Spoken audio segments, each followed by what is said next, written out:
Another big weekend. I don't know if you guys realize what you're watching here. 76.2% on the NFL season. That is unheard of. That is just nearly impossible to do. Not only just, John, as if safe to say this is your best NFL season ever. This is one of the best NFL betting seasons anyone's ever had. So this is one of those years right now. College football treated us well also. If you guys tuned in Friday, gave you the 5-unit play with Tennessee. Hit that. Had some nice winners there.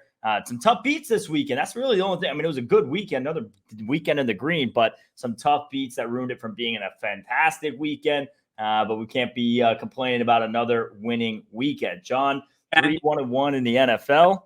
I'm going to complain about them. I want them all. NFL this season is ridiculous. We're over 76%. And you'll hear this from me. You won't hear this from any other guy out there, because they were all frauds. Over 76% is an unsustainable percent for NFL over the course of the season. Just think of 76%. So 75% is 3-1 every weekend. With 3-1 on a weekend is great, but to sustain that, and actually even better with more plays, and I think 5 plays the last couple of weeks are our fewest plays. In the beginning of the season was 8 and 9 a week. So it is unsustainable. So it's not just the best NFL season I'm having. If it was to last the entire season, it's the best NFL season anybody's having. Anybody tells you they hit over 76.2% in an NFL season is full of shit. Not happening. Just doesn't happen. Again, a run, a few-week run, yeah, for sure. Not over the entire season. So here we are. 6 weeks will be in the books. After tonight, we're absolutely killing it. I mean, just think of this. In the last 2 weeks, 8-1-1, I think it is, with the one loss coming yesterday when Mac Jones allows himself to get sacked for his safety in the closing moments of the game. If not, we're undefeated the last 2 weeks. That's how good we are right now. Sharp guys bet against us in all 3 totals. I sent this out to my How to Beat the Bookie members in a text earlier in the week. We're jumping on games early. I've already bet 3 college football games for the weekend. Today, Monday morning, we sent out tonight's football, a baseball game tonight. So we're out betting first thing in the morning. But we're betting Monday for Sunday. We sent out 3 totals early last week. I could not imagine any of the 3 totals going over. That was Baltimore, Tennessee, in London. We went over 40. That game, they pushed that total up to 42.5. Just can't believe it. That total landed 40. That should have been a dead under anyway. Yeah, I know Tennessee could have scored at the end, but they also dropped a punt with 1 second left before the halftime and let the Ravens kick an extra 3 points there. Anyway, that was one total. They went against us. They lost. We got a push out of that one. Saints game, another game we took under 40.5. They pushed it up to 42.5. We get the winner. They get buried there. And Patriots, Raiders, we go under 41.5, and they pushed that up a little bit. They actually they pushed that up from 40 to go to 41.5. That's when we went under. So the Sharps, all 3 totals that they went, I went under, they went over. We got them on, we got them on 2 of the 3. They lost all 3. Again, just red hot NFL. When your only loss is a miracle loss, you know you're doing something right. And that's what we did in college football. So my thing is look, guys. I'm the best in NBA. I'm telling you, I'm the best handicapper in NBA in the world, and I mean that. I'm not just blowing hot air out. I'm fantastic in NFL, great in MLB, but I've done college football also. I just don't do it anymore because of the fact that it takes away from the other sports. Little bit of a downtime now. So I looked into a few games in the last couple of weeks, and all we've done is go 4-2 over the last few weeks. We lost 2 games this week. Same thing. Miracles. Thursday night, West Virginia, on the last play of the game, Houston Cougars throw up a Hail Mary, and the prayers get answered. We lose that game. And we lose the South Carolina-Florida game. Got a 10-point lead at home. 4 and change left. They let the Gators score 2 touchdowns on their home floor. So two tough beats in the college, and then Oregon. So I don't know how the coach still has a job. If you guys saw it, that was the Oregon-Washington game. We took Oregon +3. After the game, he comes out and says, yeah, that loss is on me. Well, no shit, that loss is on you. Horrible calls, one after another. Basically did what the Giants did last night. So let's go right into the Giants. We had the winner there last night. But could that team be any worse? Just think of this. They lost to the Bills 14-9. They ended up both halves on the Bills' 1-yard line and came away with no points either time. Just ridiculous. I don't know how some of these coaches are getting paid this kind of money. The decision making, the deer in the headlights look. What do we do now? It's just absolutely horrible. But yeah, we top off the night last night with the Giants. My reasoning, as me and Ben spoke, how much worse could Taylor be than Danny Jones? You get Barkley back, yeah, that offensive line is a mess. But man, that defense, they came to play yesterday. What a game! That London trip is real. Bills coming home from London, banged up defensive unit. They lost 3 of their key guys. So yeah, great spot for the Giants. All in all, red hot NFL. But red hot's not even the right word, Ben. What are we in fuego? I don't know. Scorching hot. Scorching hot. Throw some of those little flames there, the flame emoji. College football, 4-2, 3 plays today for next week. And let's not forget baseball. Made 3 bets in college. In MLB this week, playoff time. Look, the plays wind down. The lines are tighter this time of year. 2 out of 3 winners. Caught the winner with the Rangers last night. Had the Astros in the wrap-up game with the Twins. The one game we lost, another tough one. Had Wheeler on the mound with the Braves. A 4-zip lead with Wheeler on the mound. Should have been safe. Lost them with 5-4. So the baseball's still running good. We got a baseball bet today. NFL is just on fire, and a college football. So picked up college football just to give you guys a little something extra in the middle of baseball, and over hitting 2/3 of our bets in college football. So I must know what the hell I'm doing. If you're sitting on the sidelines, I don't know what you do. Are you guys paying attention to guys that are betting alternate lines, laying $1.50 every day, buying 3 points, 7-point teasers, laying $1.40? If you're paying one of them, you're a sucker. Absolute sucker. Like John said, and just look at the games. I mean, even not just the winners, the losses, the right side, clear right side, 4 losses on the week with West Virginia, Hail Mary loss, Patriots +3.5, loss on a safety. You lose on the hook there. South Carolina blows a double-digit lead in the 4th, and just the one baseball off with Philly blowing a 4-0 lead with the ace on the mound. So all the right sides, still another winning week, crushing all 3 leagues right now. NBA around the corner. We got 2 leagues going on tonight. Let's go ahead and dive into those. So we'll start here with the NFL talk. Cowboys at Chargers. We can talk a little bit about the Sunday as well, outside of the bets we had. Let's just talk about it. The big teams going down. The Eagles going down. San Francisco going down. Some big wins. And hell, Buffalo almost lost last night as 14-point favorites as well. And we'll see what last night. The ref just gave him that one. There couldn't be any more clear holding than there was on the last play, but we'll let that slide. Absolutely. So all these big teams going down right now. A couple of 5-1 teams. Chargers, they do get Kansas City next week. And Cowboys coming off being destroyed by San Francisco. Do they bounce back, get a game here? They met in 2021. They had a little game-winning field goal there. Dallas did. And this Chargers team coming in, they've had a lot of injuries. They're getting a bit healthier 1 week at a time right now, playing a bit better. Coming off that Vegas game, then they went into a bye week, so they had some extra time rest here. While Dallas, second week on the road after San Francisco. Spots here a little bit for the Chargers, getting some nice money there as a home dog, looking to get it done here against Dallas. You have a little bit of revenge factor. You have this Cowboys team, which offensively, they have not looked good against good defenses. And then defensively, obviously, they just got torched by San Francisco. I don't think they're going to be able to I don't think it's going to be that bad here against this Chargers offense, but they are getting a bit healthier. They are getting some guys back. Eckler expected to return here. And this would be home dog or nothing. Slightly into the under in this matchup.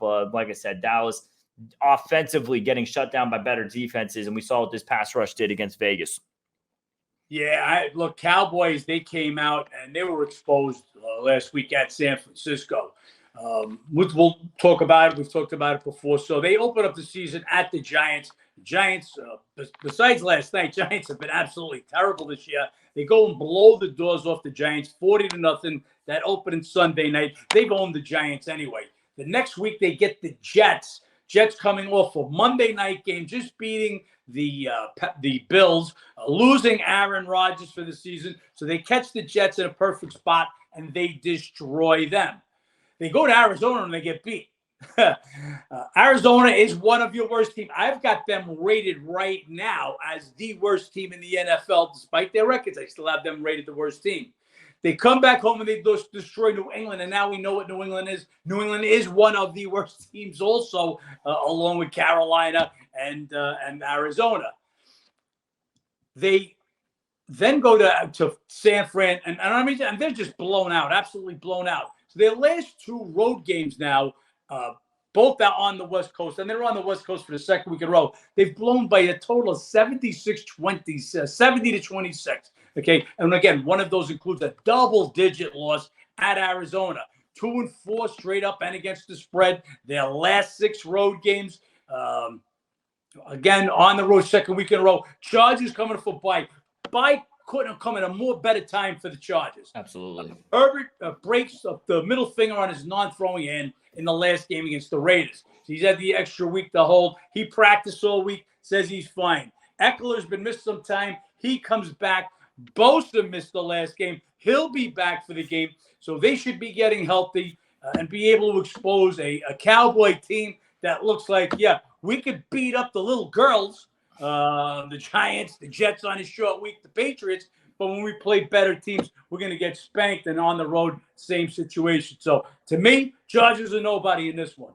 Yep, absolutely. And we'll see what ends up going there to wrap up week 6 for the NFL. There is a bet out in that for you guys want to go to howtobeatthebookie.com or download the How to Beat the Bookie app. And let's talk MLB playoffs. ALCS, NLCS, ALCS. Game 1 was a winner for us with the Rangers. Montgomery, who is continuing one hell of a playoff run right now, gets it done again. They blanked the Stros 2-0 last night. Texas coming back with Eovaldi today, and Houston's going to go ahead and bring in Valdez. Eovaldi, end of the season, horrible in September, horrible. 9+ ERA, coming back from the IL, didn't seem to find a groove.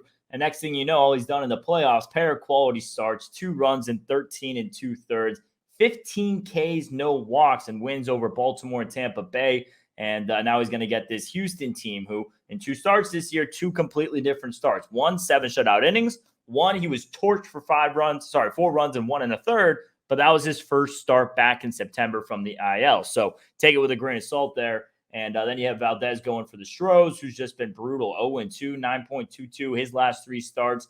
Last time out here against the Twins, the only loss the Astros had in the ALDS, gave up 5 runs, 7 hits, and 4 1/3. So based on how these pitchers are going, massive pitching edge here for Eovaldi. Massive team edge for Houston. They're getting it done with the bats, playing better ball. For Rangers? For Texas. For Rangers. Yeah, sorry, I said Houston there. And then, this Houston team not getting it done at home in the season, a little bit in the playoffs as well. This would be Texas or nobody with Eovaldi on the bump. Eovaldi, his last 2 games, 15 Ks, no walks.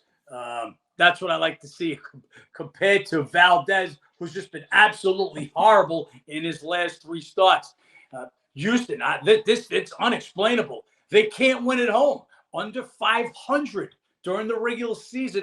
They won the AL West. They finished under 500 at home. Now just 1-2 at home in the playoffs. This is a home field disadvantage at this point. Texas, 40-41, under 500 on the road during the regular season, but now they've won 6 straight in the playoffs, all 5 on the road. You just feel the momentum on this team. Texas or nobody. And then in the NLDS, we have game 1 going tonight. Great pitching matchup. Gallen versus Wheeler.